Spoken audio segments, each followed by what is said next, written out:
Continuamos con Zacarías capítulo 10, la segunda parte del verso 3, vamos a hacer hasta el final. La semana pasada estuvimos entonces estudiando los primeros 3 versículos que Dios trae juicio contra los pastores, los líderes religiosos y civiles de Israel, y cómo Dios a través de Zacarías denuncia que ellos se preocupaban más por su bienestar, por engordarse, que por el bienestar del pueblo, por dirigir, por guiar, por proveer. Y ese liderazgo egocéntrico, idólatra, no honra a Dios, porque no es un liderazgo que refleja quién es Dios. Estuvimos viendo más o menos los contrastes, que el liderazgo de Dios es un liderazgo gentil, es un liderazgo donde tiene el beneficio del pueblo. Jesucristo mismo usó esta imagen de pastor, porque la imagen de pastor se usaba para los reyes. Los reyes eran los pastores de Israel. Y en un sentido representaban al verdadero pastor, que era Dios. Entonces los reyes como representantes tenían que representar la verdadera justicia, equidad, el reino de Dios en la tierra. Pero vemos que estos se corrompían y se iban tras sus propios ídolos, ¿no? Sus propios deseos. Entonces Jesucristo, tomando esta imagen del pastor, que eran los reyes y que simboliza a Dios, dice que Él es el buen pastor en Juan 10. Y estuvimos hablando un poquito de eso. Ahora vamos a continuar con este versículo, a terminar con este versículo, porque cambia entonces, versículo 3. Contra los pastores he encendido mi enojo, que Dios va a castigarlos y castigaré a los jefes. Y acá esta segunda parte en donde empezamos. Pero Jehová de los ejércitos visitará su rebaño. Y habla de la visitación de Dios, que Dios vendrá a su pueblo, la casa de Judá, y los pondrá como su caballo de honor en la guerra. Eso es muy interesante porque se está usando terminología de majestad, de rey, realmente y se está describiendo entonces el uso de caballos, que tiene que ver con militar, con reino. Y acá entonces se está diciendo que viene Dios como un rey viene en su majestad.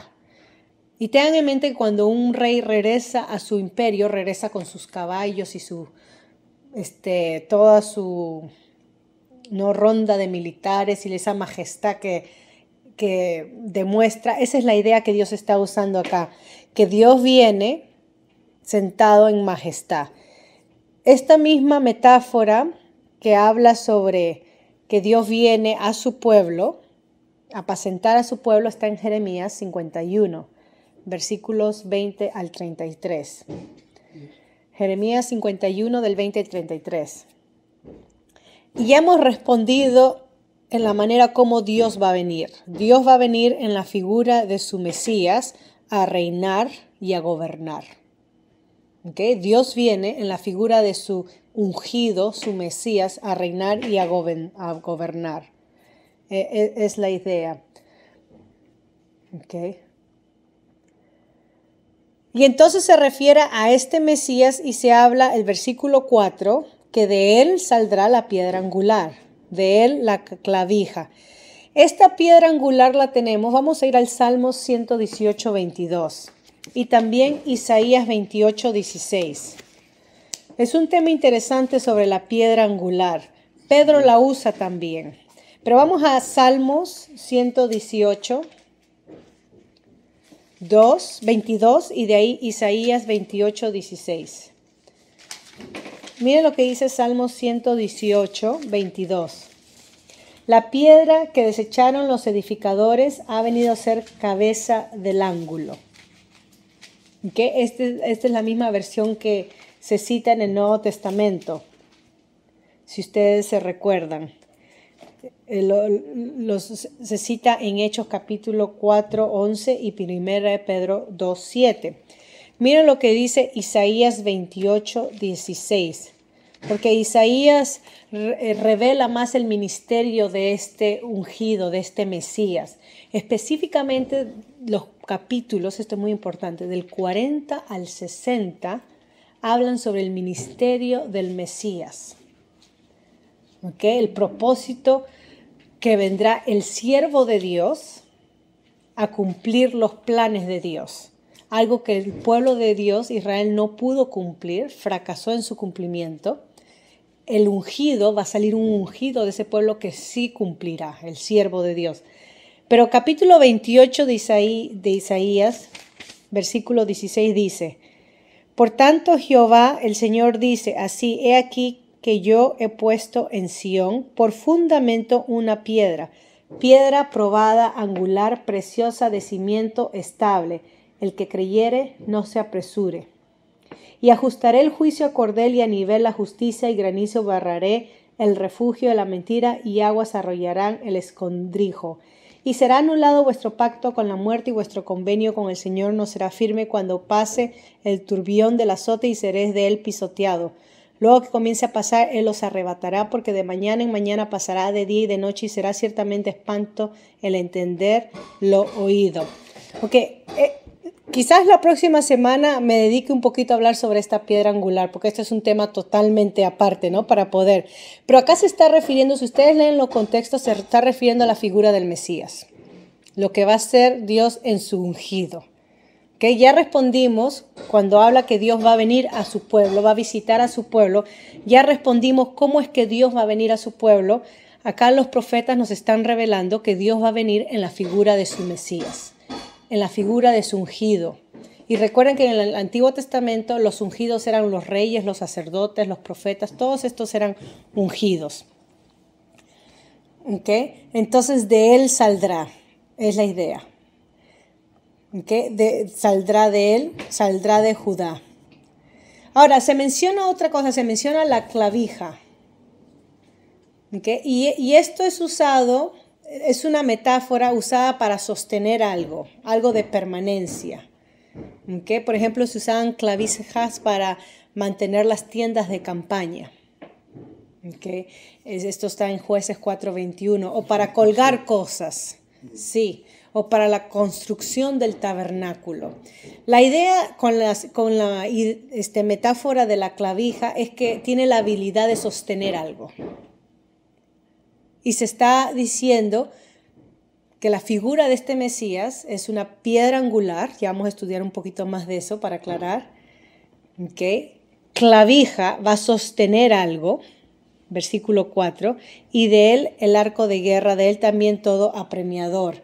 El arco de guerra es un modismo militar y la metáfora habla de estabilidad y victoria, que él dará la victoria porque él traerá un liderazgo unificado.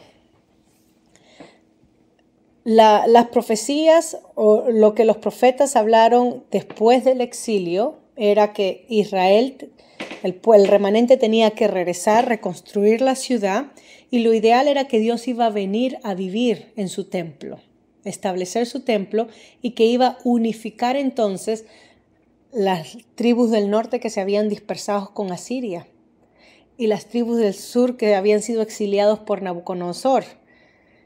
La idea era que Dios iba a unificar todo su pueblo y los iba a traer a morar bajo su amparo en Israel. Esa era la creencia post-exílica. Y acá Dios está usando esas figuras de esperanza, de consolación, para decir que su Mesías logrará eso para su pueblo. ¿Okay? Entonces acá estamos viendo el arco de guerra, que es un modismo militar que significa estabilidad, victoria y liderazgo. Y entonces dice, de él también todo apremiador o gobernante, literalmente opresor. Puede ser usado en un sentido positivo o negativo, ¿okay? Pero acá está hablando que el reinado del Mesías, para los líderes administrativos o militares que estaban en el tiempo de Zacarías, que habían oprimido al pueblo, que no se estaban comportando fielmente a la ley de Dios, el reinado del Mesías iba a deshacer toda esa opresión de los líderes, que con él el liderazgo no iba a ser torcido, con él no iba a haber más opresión, no se esperaba más opresión como lo estaban haciendo o lo que estaban viviendo en aquellos tiempos. Ok, seguimos. Y serán como valientes, versículo 5, que en la batalla huellan al enemigo en el lodo de las calles y pelearán porque Jehová estará con ellos, y los que cabalgan en caballos serán avergonzados. El enemigo será pisoteado, es la idea. ¿Okay? Será pisoteado. Y acá se menciona entonces que la misma presencia de Dios, dice, porque Dios estará con ellos. La misma presencia de Dios hará esto, que el enemigo será derrotado. Esa es la alusión que se está haciendo acá en el versículo 8. ¿Okay? Se usa caballos, guerra, pelea. Es que Dios va a pelear por su pueblo. Es lo que estudiamos en Zacarías 9, del 13 al 16. Es que Dios va a pelear por su pueblo. ¿Cómo hará eso? ¿Cómo Dios dará la victoria a su pueblo? Acá se está diciendo que Dios en medio de ellos los defenderá, los apacentará como pastor y no como los pastores falsos, les dará la victoria y acá Dios los protegerá. No necesitarán ni guerra ni armamento porque Dios será su protección. Y literalmente los judíos post-exílicos entendían que literalmente eso iba a suceder así. Porque imagínense, habían experimentado la guerra, el exilio, y acá tenemos promesas de restauración, que no más exilio, que Dios los unirá, Dios los apacentará, Dios los guardará. Entonces ellos están pensando, no más Babilonia nos va a oprimir, no más Medo-Persa, no más imperio. Entonces, porque Dios está diciendo a través de su profeta que nos va a proteger. Pero después de los griegos vemos que vienen los romanos y el pueblo judío experimenta opresión. Y después los romanos son dispersados por toda la ciudad, pierden en un sentido Jerusalén. Entonces, ¿a qué se refiere acá Zacarías? Si ellos lo entendían literalmente, ¿a qué se refieren que no más opresor? Entonces acá es donde entramos al sentido escatológico, que sí apunta a un tiempo, una edad donde no más va a haber opresión, donde Dios será nuestro refugio, nuestro consuelo. Pero la manera como, y esto es muy importante, la manera como el pueblo va a entrar, y esto es un tema bíblico que se menciona repetidamente, ¿no? Se va aclarando. La manera como el pueblo de Dios entra a ese tiempo de paz y de restauración que estamos hablando cuando Dios culmina su obra de redención, la manera que el pueblo de Dios entra ahí es a través del sufrimiento. La manera que el pueblo de Dios entra a experimentar la gloria del reino es a través del sufrimiento. ¿Okay? Y eso fue lo que vivió el ungido, el Mesías, cuando leemos Isaías del 40 al 60, o podemos decir hasta el final, 66, que el ungido vino a apacentar a su pueblo, a enseñar la ley, a liberar a su pueblo, a cargar con el pecado de su pueblo, Isaías 53. Pero la forma como llevó a su pueblo a la salvación fue a través de su muerte vicaria, a través de él darse en sufrimiento. Es como él da salvación a su pueblo. Ahora, su pueblo, la manera como esta nueva era, estas promesas de Dios van a ser tangibles, literalmente cumplidas, va a ser, si podemos entender, va a ser a través del sufrimiento de la iglesia de Dios. Dios va a salvar o va a demostrar a este pueblo su salvación. El sufrimiento es un tema muy importante e interesante en la Biblia, que es a través del sufrimiento. Romanos 8, si quieren leerlo después en casa, la segunda parte, pueden leer todo el capítulo. Pero es a través del sufrimiento que viene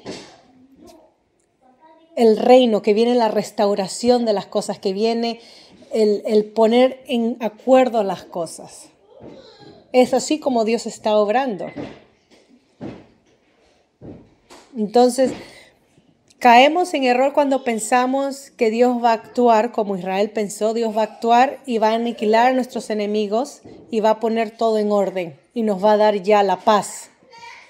Lo que el pueblo de Dios no entendió es que Dios les iba a dar todo eso, pero iba a ser a través del sufrimiento del siervo, de su ungido, para salvación de su pueblo. Y una vez que eso sucede, entonces el pueblo entraba en la figura del Mesías, en el elegido, entraba y entonces podía cumplir con las promesas que Dios había hablado. Es la idea. Ok, pero esto es un tema que quizás podemos explorar más adelante porque podemos confundirnos y lamentable hoy en día se predica que estuvimos hablando ayer también en la iglesia, se predica que el creyente debe de evitar el sufrimiento y huir del sufrimiento. Y no es que busquemos el sufrimiento como masoquistas, ¿no? Nos demos de latigazos, no es esa idea, es la idea de que luchamos en esta carne y para vivir para Dios íntegramente, para vivir una vida santa, conlleva a hostilidades y persecuciones y la gente no nos va a aceptar. Pero es precisamente a través de ese sufrimiento que Dios va a usar para traer a otros a salvación, para predicarles el Evangelio. Entonces es un tema amplio que quizás lo podemos, está el tema de la piedra angular y el tema del sufrimiento, que podemos tomarlo aparte, ¿no? Como temas libres pero en una oración, a través del sufrimiento del Mesías, Dios entonces obra salvación a su pueblo y ahora nosotros, el pueblo de Dios, a través del sufrimiento de la iglesia o del pueblo de Dios, Dios obra o muestra salvación al resto de la humanidad.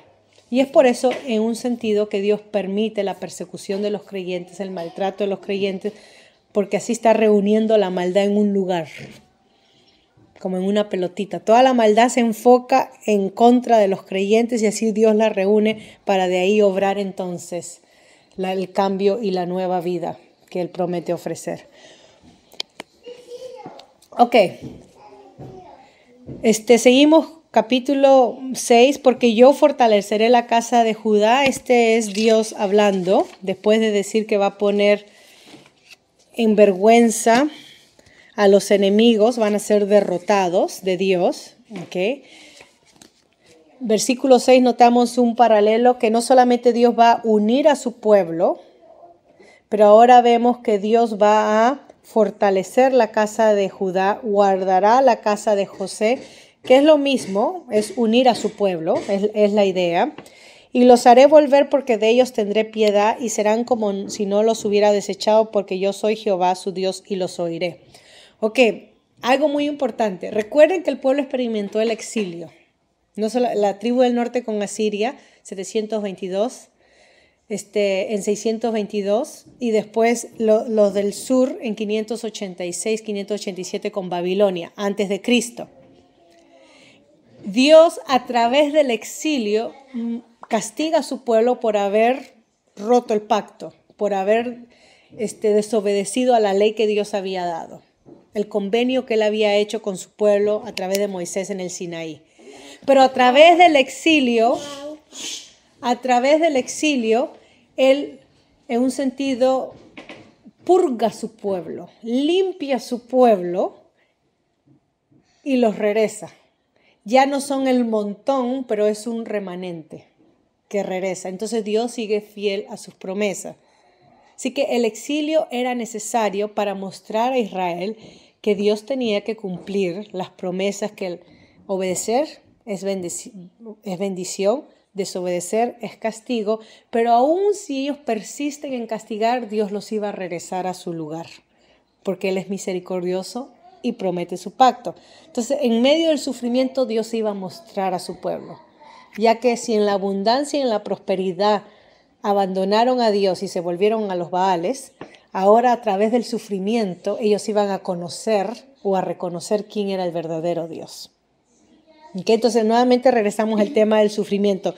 Dios los regresará, ¿okay? Porque Dios no los ha rechazado. Y este es el lenguaje de perdón, de restauración, que Dios,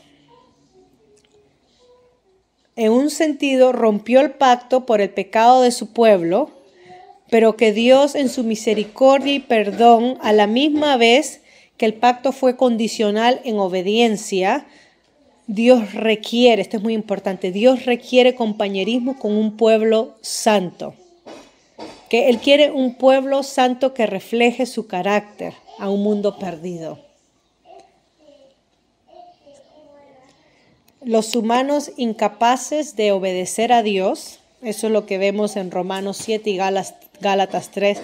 Los humanos, porque son caídos, pecadores, incapaces de obedecer a Dios, necesitaban un nuevo pacto. Este fracaso de no poder obedecer a Dios y adorar a los Baales de Israel, eso reflejaba la condición de la humanidad. Con la ley de Dios, con las revelaciones de Dios, con los profetas de Dios, a pesar que Dios le dio todas esas goyorías, todos esos conocimientos, Israel fue incapaz de obedecer. Porque Israel representa al ser humano. El ser humano en pecado no puede obedecer a Dios. Entonces Dios necesita hacer un nuevo trato con la humanidad.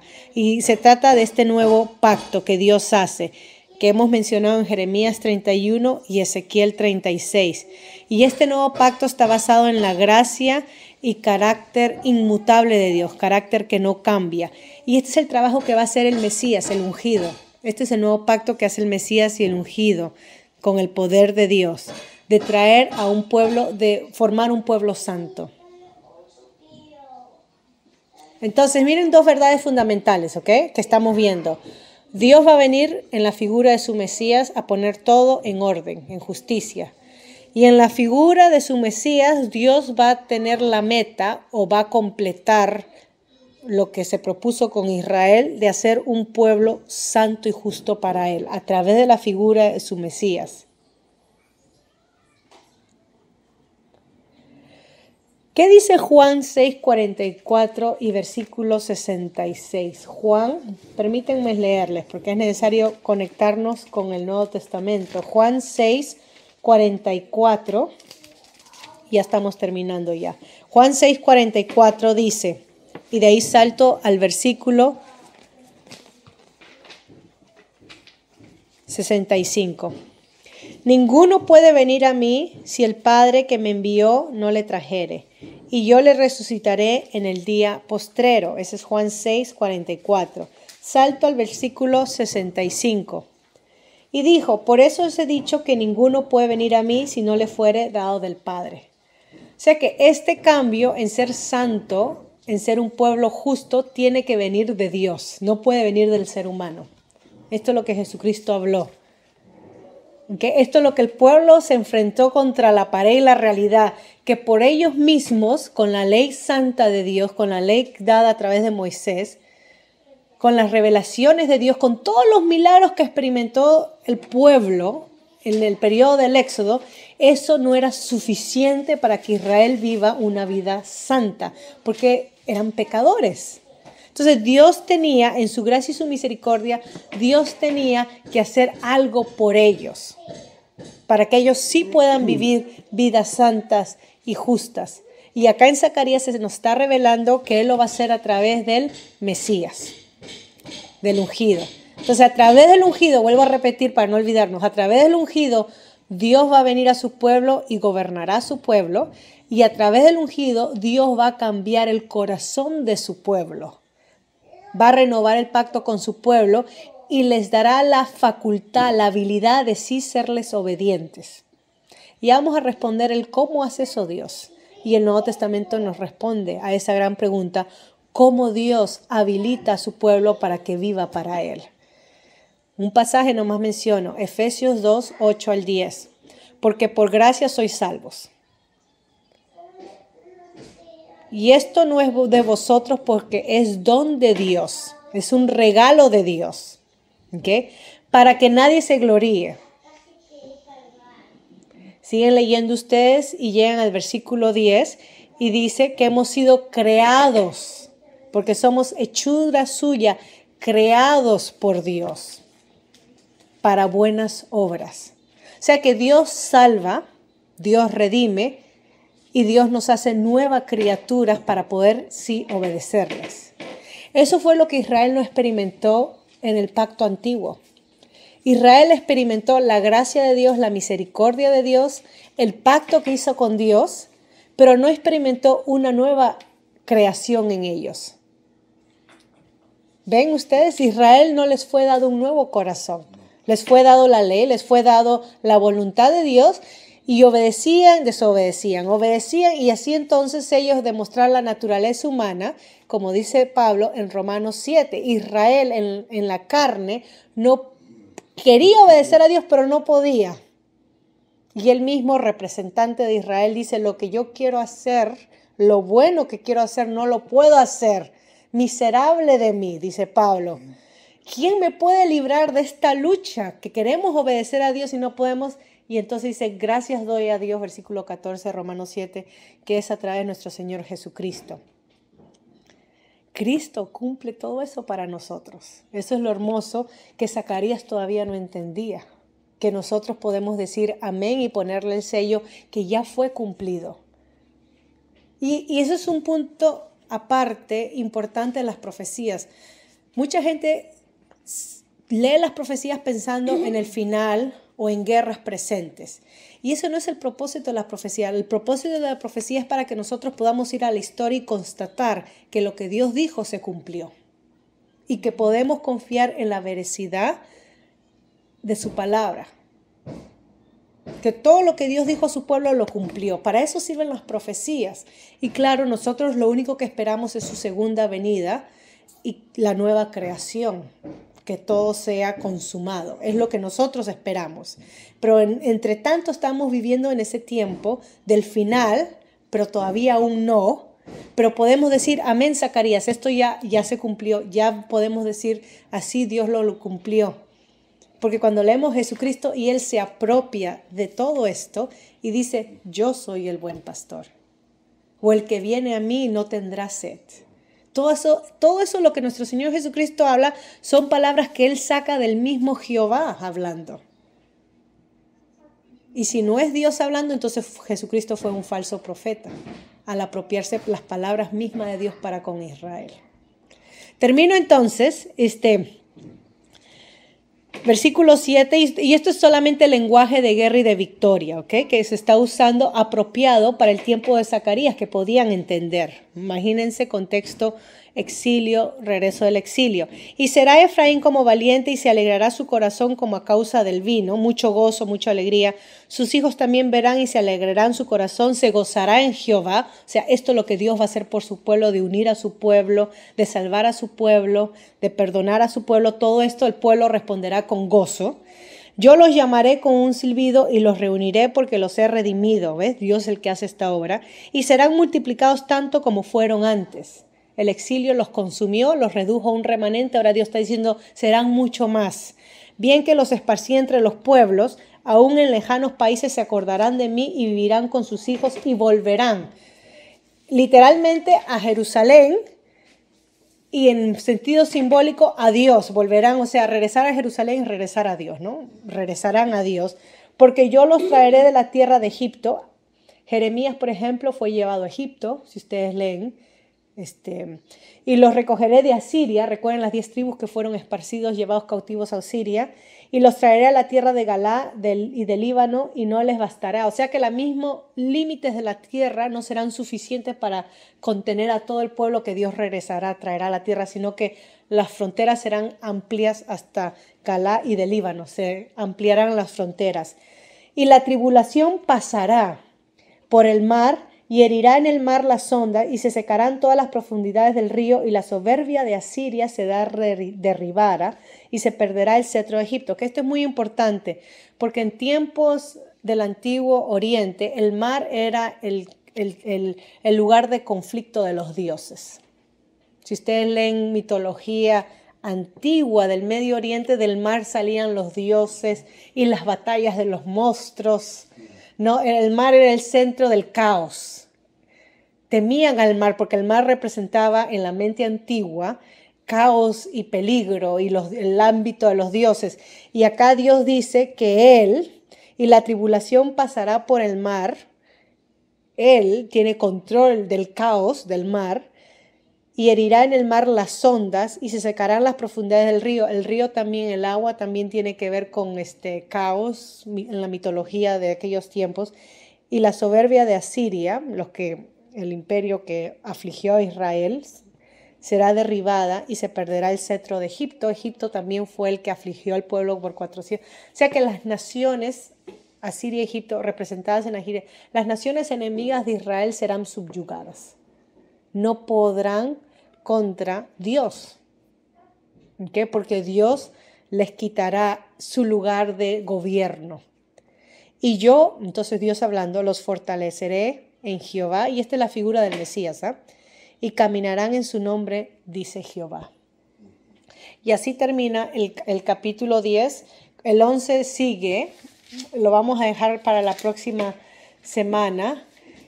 Pero lo que se está enfatizando en este pasaje es que la restauración viene de Dios. Y la restauración es la respuesta de Dios a su pacto. ¿Okay? Es lo que Dios se comprometió a hacer por Abraham y su pueblo en Génesis capítulo 5. Aunque a pesar de que su pueblo quebrantó el pacto, Dios no ha sido infiel a su pacto. ¿Okay? Dios no ha olvidado. Es la idea. Entonces, la próxima semana, y noten los temas, lo he redimido para reunirlos, se regocijará. Noten esos temas que se están mencionando, esos conceptos que se están mencionando, que es muy importante. ¿Okay? Se acordarán de mí, los traeré a la tierra de Galaad hasta que no haya sitio para ellos. Es muy interesante lo que Dios va a hacer por su pueblo, se repite. Entonces, todo esto en su nombre, ¿no? Yo lo fortaleceré en Jehová, en su nombre. Ok, termino con esto. Se relata en los evangelios cuando los discípulos están cruzando al otro lado del mar de Galilea, a la parte de los Gadareos, y surge una tempestad en el lado de Galilea y Jesucristo está durmiendo. Y los discípulos tratando de poder sobrevivir, los despiertan a nuestro Señor y les dicen: Maestro, ¿no te importa que perezcamos? Y nuestro Señor Cristo estaba cansado después del ministerio que había tenido en el otro mar, se quedó dormido. Y dice que nuestro Señor Jesucristo se levantó y reprendió a la tempestad y hubo calma. Y entonces la respuesta de los discípulos es que se maravillaron y dijeron: ¿quién es este que tiene autoridad sobre las fuerzas de la naturaleza, sobre el mar? Y la idea que está presentando ahí, tengan en mente el trasfondo. El mar representaba el caos, el miedo. De ahí los dioses tenían sus batallas y sus peleas. Y acá Jesucristo está diciendo que Él tiene control del mar. Imagínense, eso es lo que significaba a la mente de la persona del Antiguo Oriente, ¿no? En la mitología antigua.